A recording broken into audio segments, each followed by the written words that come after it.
بسم اللہ الرحمن الرحیم۔ مجھے تو اس بات کی سمجھ نہیں آ رہی تھی کہ کیا کوئی اتنا بڑا گناہ بھی کر سکتا ہے، ایک ایسا گناہ جس کی سزا انسان کو دنیا میں ہی مل جائے۔ وہ لوگوں میں گھل مل گئی تھی، پھر جب اس نے کنارہ کشی کر لی تو ہر شخص مضطرب ہو گیا تھا، سب اس کے راز کے متعلق جاننا چاہتے تھے۔ میرے اندر کبھی تجسس بڑھتا ہی چلا جا رہا تھا، مگر میری امی مجھے یہ کہہ کر روک دیا کرتی تھی کہ جوان لڑکیاں ایسے معاملات کی خبر نہیں رکھتی، مگر یہ تو انسان کی فطرت میں شامل ہے کہ اسے جس چیز سے روکا جائے وہ اسی کی طرف کو جھکتا ہے۔ میرا بھی یہی المیہ تھا، مجھے ان معاملات سے دور رکھا جا رہا تھا، مگر پھر میں نے ایک دن دروازے کے پیچھے سے سب کچھ سن لیا تھا۔ اس وقت میرے سر پر ساتوں آسمان گر پڑے تھے کہ کیا کوئی انسان یہ سب بھی کر سکتا ہے۔ خالہ جمیلہ جب سے عمرے سے واپس آئی تھی، اس کے متعلق پورے محلے میں عجیب و غریب باتیں ہونے لگی تھی۔ لوگ اس سے کھچ سے گئے تھے۔ یہ بات حیران کن تھی، کیونکہ ہم تو ایسے علاقے میں رہتے تھے جہاں لوگوں کو عزت ہی اللہ اور اس کے رسول کے نام پر دی جاتی تھی۔ اگر کوئی محلے سے حج یا عمرے پر چلا جاتا تو ہر گھر اپنی توفیق کے مطابق اس شخص کی دعوت ہی کرتا، بلکہ لوگ تو اس کے چہرے کی زیارت کرنے کے لیے بھی چلے جایا کرتے تھے کہ وہ مبارک چہرہ اللہ کے گھر کے سامنے سے ہو کر آیا ہے۔ مگر خالہ جمیلہ کا معاملہ الٹا ہی تھا، ہر طرف اس کے متعلق چمگوئیاں ہو رہی تھیں۔ مجھے اس بات کی بہت حیرت تھی کہ آخر یہ سب ہو کیوں رہا ہے۔ آج ہمارے گھر محلے کی ایک عورت آئی تھی، وہ امی کے سامنے بیٹھی جمیلہ خالہ کے متعلق باتیں کر رہی تھی۔ کہنے لگی، اللہ نے اپنے گھر بلایا تھا، ہم نے مانا کہ یہ اعزاز کی بات ہے، مگر اس کا یہ مطلب تو نہیں نا کہ وہ ماتھے پر آنکھیں رکھ کر بیٹھ جائے۔ جب سے وہ مکے سے واپس آئی ہے اس نے خود کو گھر میں قید کر لیا ہے۔ لوگ دروازہ کھٹکھٹا کر تھک جاتے ہیں، مگر وہ نہیں کھولتی۔ شاید اس میں یہ غرور آ گیا ہے کہ وہ تو بہت نیک ہو کر پلٹی ہے، ہم گنہگاروں سے کیوں ملنے لگی۔ امی کہنے لگی، زاہدہ ضرور اس کے پیچھے بھی کوئی بات ہوگی، تم بلا وجہ جمیلہ کے متعلق اپنے دل میں میل نہ ڈالو۔ وہ کہنے لگی، بی بی جی مجھے تو جو سمجھ میں آیا میں نے آپ کو بتا دیا، اب آگے اللہ ہی بہتر جانے۔ اتنا کہہ کر وہ عورت اپنے گھر واپس چلی گئی تھی۔ میں امی کے پاس آئی اور بولی، امی جب اللہ کسی کو کوئی رتبہ عطا کرتا ہے تو اس کو چاہیے کہ وہ عاجز ہو جائے، یہ غرور کرنے والی بات مجھے سمجھ نہیں آتی۔ امی نے سر جھٹک دیا اور بولی، چھوڑو نبیلہ، تم ایسا کرو میری سیاہ چادر لا دو، جمیلہ کو عمرے سے واپس آئے ہوئے پورے 5 دن ہو گئے ہیں، اس نے تو اپنی شکل دکھائی نہیں، میں ہی اس سے ملاتی ہوں۔ وہ تو کہتی تھی کہ عمرے سے واپس آ کر سب سے پہلے آپ سے ہی ملنے آؤں گی۔ تب میں جھٹ سے بولی، امی میں بھی آپ کے ساتھ چلوں؟ خالہ سے عمرے کا حال جاننے کا بہت جی چاہتا ہے۔ امی نے نفی میں سر ہلا دیا اور کہنے لگی، جوان لڑکیاں گھر سے نکلتی ہوئی اچھی نہیں لگتی، میں جمیلہ سے کہہ دوں گی، وہ تم سے ملنے کو آ جائے گی۔ میں نے امی کو چادر دی تو وہ گھر سے نکل گئی تھی۔ میں نے ابھی جھاڑو ہاتھ میں پکڑا ہی تھا کہ دروازے پر دستک ہوئی تھی۔ دروازہ کھولا تو سامنے ہی ابو کھڑے تھے، وہ گھر آ گئے تھے۔ کہنے لگے، بیٹا تمہاری امی نظر نہیں آ رہی؟ میں بولی، وہ تو خالہ جمیلہ سے ملاقات کرنے کو گئی ہیں۔ ابو کے چہرے پر فکر در آئی تھی، وہ کہنے لگے، جمیلہ بہن تو کسی سے ملتی ہی نہیں، یہی دعا ہے کہ تمہاری امی کے لیے گھر کا دروازہ کھول دے، یہ نہ ہو کہ وہ بھی خالی ہاتھ لوٹ آئے۔ میں بولی، ابو آپ کو علم ہے کیا کہ خالہ ایسا کیوں کر رہی ہیں؟ ابو نے کندھے اچکا دیے تھے، وہ کہنے لگے، مجھے نہیں معلوم، میں نے تو لوگوں کے منہ سے ہی سنا ہے۔ لوگ مسجد میں میرے پاس شکایات لے کر آتے ہیں کہ ان کی گھر والیاں جب جمیلہ بہن سے ملنے جاتی ہیں تو وہ دروازہ نہیں کھولتی۔ میں نے سر ہلا دیا اور جھاڑو والے ہاتھ دھو کر ابو کے لیے چائے بنانے لگی تھی، تبھی پھر سے دروازے پر دستک ہوئی تھی۔ ابو نے دروازہ کھولا تو سامنے ہی امی کھڑی تھی۔ امی چارپائی پر آ کر بیٹھ گئی اور کہنے لگی، مولوی صاحب یہ جمیلہ کو کیا ہو گیا ہے؟ وہ تو عمرے پر جانے سے پہلے ہر روز میرے پاس آ کر دعا کروایا کرتی تھی، میں نے اس کے ویزا لگنے کے لیے وظیفے کیے تھے، میں اس کے دروازے پر کھڑی رہی مگر اس نے دروازہ نہیں کھولا۔ میں نے اسے بتایا بھی کہ میں مولوی صاحب کی گھر والی ہوں، تم سے ملنے آئی ہوں۔ ابو کہنے لگے، اب مجھے جمیلہ بہن کی فکر ہو رہی ہے، کہیں وہ بیمار تو نہیں ہے، یہ نہ ہو کہ وہ بیچاری بستر سے لگ گئی ہو اور اٹھنے بیٹھنے کی سکت ہی نہ رکھتی ہو، جبکہ باقی لوگ اس سے بدگمان ہو کر بیٹھ گئے ہیں۔ امی نے نفی میں سر ہلایا اور کہنے لگی، اچھی بھلی ہے وہ۔ میں جب اس کے دروازے پر پہنچی تو مجھے اندر سے جھاڑو کی آواز آ رہی تھی، میں نے دستک دی تو آواز تھم گئی۔ میں نے کہا، جمیلہ میں آئی ہوں فاخرہ عمرے کی مبارکباد دینے، وہ قبول کر لو۔ اور تب مجھے اس کے قدموں کی چاپ سنائی دی تھی، وہ دروازے کے پاس آ کر رک گئی تھی۔ مجھے لگا کہ وہ ابھی دروازہ کھول دے گی، مگر اس نے ایسا نہیں کیا۔ میں کھڑی ہی رہ گئی، میں اس کو پکارتی رہی اور پھر اس کے سسکنے کی آواز آنے لگی تو میں لوٹ آئی۔ ابو کہنے لگے، فاخرہ کچھ نہ کچھ تو گڑبڑ ضرور ہے، میری تو یہی دعا ہے کہ اللہ پاک جمیلہ بہن کے معاملات سیدھے کر دے۔ اب میں کچن میں کھڑی یہ ساری گفتگو سن رہی تھی، مجھے بہت حیرت ہو رہی تھی کہ آخر خالہ ایسا کیوں کر رہی ہیں۔ خالہ جمیلہ ایک بہت ہی ہنسمکھ اور ملنسار عورت تھی، پورے محلے میں اس کی نیک نامی مشہور تھی۔ وہ 10 سال قبل ہمارے محلے میں آئی تھی، ساتھ اس کا شوہر بھی تھا۔ شوہر تو 2 سال حیات رہا پھر انتقال کر گیا تھا۔ تب خالہ جمیلہ نے اپنا پیٹ پالنے کے لیے سلائی کا کام شروع کر دیا تھا۔ اس کے ہاتھ کے سلے ہوئے کپڑوں میں بہت ہی نفاست ہوا کرتی تھی، اسی لیے سبھی ان سے سلائی کروایا کرتے تھے۔ خالہ کی شرافت کا ثبوت اس محلے کا ہر فرد دیا کرتا تھا۔ اس نے اپنی جوانی تنہائی میں گزار دی تھی، مگر مجال ہے جو اپنے کردار پر کسی کو انگلی اٹھانے دی ہو، وہ ہر وقت مدد کے لیے تیار رہتی تھی۔ کسی کے گھر مہمان آنا ہوتے تو وہ خالہ جمیلہ کو مدد کے لیے بلا لیا کرتے تھے۔ کوئی بیمار ہو جاتا تو خالہ جمیلہ سب سے پہلے وہاں پہنچ جاتی۔ لوگوں کی تر بیماری میں اس نے ہمیشہ سب کا ساتھ دیا تھا۔ خالہ کی زندگی کی سب سے بڑی خواہش یہی تھی کہ وہ عمرے پر جانا چاہتی تھی، اسی لیے اس نے پائی پائی جوڑی تھی، کبھی مہنگا لباس نہیں پہنا تھا، سادہ غذا کھائی تھی، لوگوں کی مدد کرتی تو کوئی معاوضے کا کہتا تو خالہ فوراً سے اسے کہہ دیتی میرا معاوضہ یہی ہے کہ اللہ مجھے عمرے کی سعادت نصیب کر دے۔ اس محلے کے ایک ایک فرد سے اس نے دعا کرائی تھی، اور اب جب اسے یہ سعادت نصیب ہو گئی تھی تو اس نے اپنی آنکھیں ماتھے پر رکھ لی تھی۔ لوگ جو اس سے اس قدر محبت کرتے تھے اب اس کی جانب سے بدگمان ہونے لگے تھے۔ پہلے تو خالہ جمیلہ گھر سے نکلتی نہیں تھی، مگر اب وہ سودا سلف لانے کو دکان تک چلی جایا کرتی تھی۔ راستے میں کسی سے بات تک نہیں کرتی تھی، لوگ سلام کرتے تو وہ جواب تک نہ دیتی اور پہلو بچا کر نکل جایا کرتی تھی۔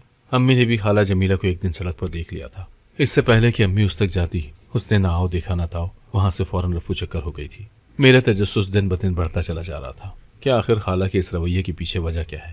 میں چاہتی تھی کہ ایک بار خود سے خالہ کے گھر چلی جاؤں اور ان سے استفسار کروں کہ وہ محلے والوں سے خار کیوں کھانے لگی ہیں۔ مجھے تو یہی لگتا تھا کہ شاید عمرے کے دوران انہیں کوئی ایسی بشارت ملی ہے جس سے وہ سمجھ گئی ہیں کہ محلے والے سبھی گنہگار ہیں، جبھی تو وہ سب سے دامن بچاتی پھرتی تھی۔ میں نے امی سے ایک بار اجازت مانگی تھی کہ کیا میں خالہ کے گھر سے ہو آؤں۔ امی نے صاف صاف انکار کر دیا تھا کہ وہ کسی کے لیے دروازہ نہیں کھولتی، جبکہ مجھے اس بات کا یقین تھا کہ اگر میں ان کے گھر گئی تو وہ مجھ سے کلام ضرور کریں گی، کیونکہ میری اور ان کی پکی دوستی تھی۔ یوں ہی کچھ دن اور گزر گئے تھے۔ محلے میں ایک عورت انتقال کر گئی۔ میں گھر کے کام کاج میں مصروف تھی جب دروازے پر دستک ہوئی تھی۔ میں حیران ہوئی کہ امی اتنی جلدی گھر واپس کیسے آ گئی تھی۔ میں نے آگے بڑھ کر دروازہ کھولا تو یہ دیکھ کر دنگ رہ گئی تھی کہ سامنے تو خالہ جمیلہ کھڑی تھی۔ میں نے فوراً ان کے گلے لگنا چاہا تھا، مگر انہوں نے ایک جھٹکے سے خود کو مجھ سے دور کر لیا تھا۔ میں اپنا سمو لے کر رہ گئی تھی۔ وہ کہنے لگی مولوی صاحب کہاں ہیں؟ میں بولی خالہ وہ تو اپنے کمرے میں ہیں، آپ یہاں بیٹھ جائیں، میں ان کو بلا کر لاتی ہوں۔ خالہ نے نفی میں سر ہلا دیا اور کہنے لگی میں خود ہی ان کے کمرے میں جا کر مل لیتی ہوں۔ اتنا کہہ کر خالہ آگے بڑھنے لگی تھی، جبکہ میں ان کو روکتی رہ گئی تھی۔ ابو کو یہ بات ہرگز پسند نہیں تھی کہ محلے کی کوئی عورت ان کے کمرے میں جاتی۔ وہ ہمیشہ ہر عورت سے صحن میں ہی کلام کیا کرتے تھے، مگر خالہ تو فوراً ہی دستک دے کر ابو کے کمرے میں گھس گئی تھی۔ خالہ کے تیور دیکھ کر مجھے اس بات کا تو اندازہ ہو گیا تھا کہ وہ میری بات نہیں سنے گی۔ اگر مجھے ان کا راز جاننے کی خواہش تھی تو ان کی باتیں مجھے چھپ کر ہی سننا تھی۔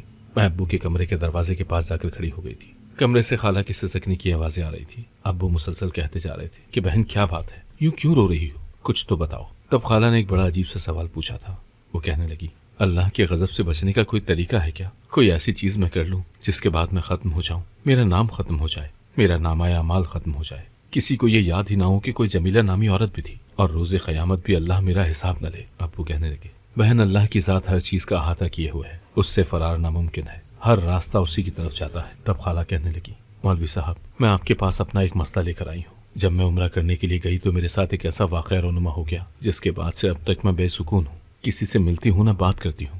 ابو کہنے لگے ہاں بہن بتاؤ کیا ماجرا ہے۔ تب خالہ پھر سے رونے لگی اور بولی مولوی صاحب جب میں خانہ کعبہ کا طواف کرنے گئی تو میرے ساتھ سبھی لوگ رونے لگے تھے، جبکہ مجھے خانہ کعبہ نظر ہی نہ آیا۔ مجھے یہی لگا کہ شاید میری دور کی نظر خراب ہو گئی ہے۔ تب میں نے ایک بچی سے کہا کہ میرا ہاتھ پکڑ کر مجھے خانہ کعبہ کے پاس لے چلو۔ اس نے ایسا ہی کیا، وہ مجھے لے کر گئی اور بولی یہ رہا اللہ کا گھر، مگر مجھے تو گھر نظر ہی نہیں آیا۔ میں بولی بیٹا کہاں ہے؟ تم تھک گئی ہو تو مجھے راستہ دکھا دو، میں آگے خود ہی بڑھ جاؤں گی۔ تب وہ لڑکی کہنے لگی یہی وہ جگہ ہے جس کا لوگ طواف کرتے ہیں، آپ کو کعبہ نظر نہیں آ رہا کیا؟ اس لڑکی نے ہاتھ لگایا اور پھر طواف کر کے چلی گئی، جبکہ میں وہاں دنگ سی کھڑی تھی۔ مجھے ہر چیز صاف صاف نظر آ رہی تھی، مگر جس چیز کے خاطر میں نے دوسرے ملک کا سفر کیا وہ تو مجھے دکھائی نہیں دی، اور یوں میں روتی رہی، چلاتی رہی، مگر بے سود۔ میں مدینے گئی تب بھی مجھے روزہ رسول صلی اللہ علیہ وآلہ وسلم نظر نہیں آیا۔ میں وہاں سے خالی دامن اور خالی دل کے ساتھ واپس آ گئی ہوں۔ ابو یہ سب باتیں سن کر بہت حیران ہوئے تھے، جبکہ میں تو تھر تھر کانپ رہی تھی، کیونکہ ایسا واقعہ میں نے زندگی میں پہلی دفعہ سنا تھا۔ ابو کہنے لگے بہن معذرت کے ساتھ ایک سوال کرنا چاہتا ہوں، کیا آپ سے کوئی ایسا گناہ سرزد ہوا ہے جس کے متعلق آپ کا یہ خیال ہو کہ اس کی معافی نہیں ملی؟ خالہ پھوٹ پھوٹ کر رونے لگی تھی۔ وہ بولی ہاں ہے میرا گناہ ایسا بھی۔ دراصل شادی سے پہلے میں نے بہت بڑے بڑے گناہ کیے تھے، جن میں سب سے زیادہ بھیانک میرا وہ گناہ تھا جب میں نے رات کی تاریکی میں… اس سے پہلے کہ خالہ کچھ کہتی ابو نے خالہ کو چپ کروا دیا تھا۔ ابو کہنے لگے بہن اللہ نے آپ کے جن گناہوں کی پردہ پوشی کی ہے اس کو دوسروں کے سامنے آیا مت کرو۔ آپ کو احساس ہے تو بس اللہ سے معافی مانگو۔ اللہ نے وعدہ کیا ہے کہ میری رحمت میرے غضب پر حاوی ہے، تو پھر اس کی رحمت کو پکارو، بار بار پکارو، اس کا غضب خود بخود ٹھنڈا ہو جائے گا۔ میں بھی دعا کروں گا کہ اللہ اپنی رحمت کی نظر آپ پر ڈالے۔ خالہ روتی ہوئی اپنے گھر واپس چلی گئی تھی، جبکہ میں تو سکتے کے عالم میں تھی۔ ایک ایسی عورت جس کی نیک نامی ہر جگہ مشہور تھی، پھر اس سے ایسا کون سا گناہ سرزد ہو گیا تھا جس کی اتنی بڑی سزا ملی تھی؟ میں اپنے کمرے میں لیٹی ہوئی تھی جب امی گھر واپس آ گئی۔ وہ میرے پاس آ کر بولی کیا بات ہے نبیلہ، تم تو کبھی اس طرح کمرے میں نہیں لیٹتی، پھر آج کیا ہوا ہے؟ میرا دل بہت بوجھل تھا۔ امی کی شفقت بھری آواز سنی تو ان کے گلے سے لگ کر رونے لگی تھی۔ امی مزید پریشان ہو گئیں کہ کچھ تو بتاؤ، آخر ہوا کیا ہے، تم اس قدر پریشان کیوں ہو؟ تب میں نے امی سے کہا کہ آپ وعدہ کریں ابو سے اس بات کا ذکر نہیں کریں گی۔ امی نے وعدہ کر لیا تو میں نے ان کو خالہ جمیلہ کی ساری باتیں بتا دی تھی۔ امی بھی حیران رہ گئی تھی۔ وہ بولی مجھے تو یقین ہی نہیں آ رہا کہ جمیلہ کے ساتھ ایسا بھی ہو سکتا ہے۔ پھر وہ خود ہی بولی پتہ نہیں بیچاری سے ایسی کون سی خطا سرزد ہو گئی ہوگی۔ اچھا جب تمہارے ابو میرے ساتھ جمیلہ کی آمد کا ذکر کریں گے تو میں ان سے کہوں گی کہ اگلی بار جب جمیلہ گھر آئے تو اس سے اس کی گناہ کی نوعیت تو معلوم کیجیے گا۔ میں نے بھی سر ہلا دیا تھا، مگر دن سے رات ہوئی اور پھر صبح ہو گئی۔ یوں ہی 3 دن گزر گئے، لیکن ابو نے امی سے خالہ کی آمد کا کوئی ذکر نہیں کیا تھا۔ یقیناً وہ اس معاملے کو خفیہ رکھنا چاہتے تھے، وہ کسی کی بے پردگی نہیں کرنا چاہتے تھے۔ یوں ہی 2 ہفتے گزر گئے تھے۔ ایک دن پھر سے خالہ جمیلہ ہمارے گھر آ گئی تھی۔ اب وہ بہت ہی زیادہ کمزور لگ رہی تھی، ان کی آنکھوں کے گرد ہلکے بھی پڑے ہوئے تھے۔ بات کرتی تھی تو ان کا سانس چڑھ جاتا تھا۔ میں نے خالہ کو چارپائی پر بٹھایا اور ان کے لیے پانی لے آئی تھی۔ تب میں بولی خالہ امی تو گھر پر ہے ہی نہیں۔ خالہ جمیلہ پھیکا سا مسکرا دی تھی۔ وہ کہنے لگی ہاں بچی مجھے علم ہے، میں بڑے دنوں سے مولوی صاحب کے پاس آنا چاہ رہی تھی، مگر چاہتی تھی کہ بیجی گھر پر نہ ہو تبھی آؤں۔ آج پتہ چلا کہ وہ میلاد پر گئی ہوئی ہیں، اسی لیے میں آ گئی۔ میں نے سر ہلا دیا اور بولی ابو کو بلاؤں؟ انہوں نے نفی میں سر ہلا دیا اور بولی مولوی صاحب کو بس آگاہ کر دو کہ جمیلہ آئی ہے۔ میں ابو کے کمرے میں گئی اور انہیں کہا کہ جمیلہ خالہ آنا چاہتی ہیں۔ ابو کہنے لگے اچھا ٹھیک ہے بھیج دو اسے۔ میں نے خالہ سے کہا کہ آپ کمرے میں جا سکتی ہیں۔ خالہ کمرے میں چلی گئی تو میں خود کو ان کی باتیں سننے سے روک نہیں پائی تھی۔ مجھے اس بات کا بہت تجسس تھا کہ آخر خالہ سے کیا گناہ ہوا، اور مجھے امید تھی کہ شاید آج تو اس بات کی بھنک لگی جائے گی۔ خالہ کہنے لگی مولوی صاحب میں اپنا مسئلہ لے کر آپ کے پاس آئی ہوں۔ میں سارا دن استغفار کرتی رہتی ہوں، بے چین رہتی ہوں، رو رو کر معافی مانگتی ہوں، مگر مجھے سکون نہیں ملتا۔ اور تب میرے ذہن میں یہی خیال آیا کہ ہر گناہ کا کوئی نہ کوئی کفارہ ضرور ہوتا ہے، اسی لیے آج آپ کو میرے گناہ کے متعلق سن کر مجھے مشورہ دینا ہوگا کہ مجھے کیا کرنا چاہیے، نہیں تو میں خود کو ختم کر لوں گی۔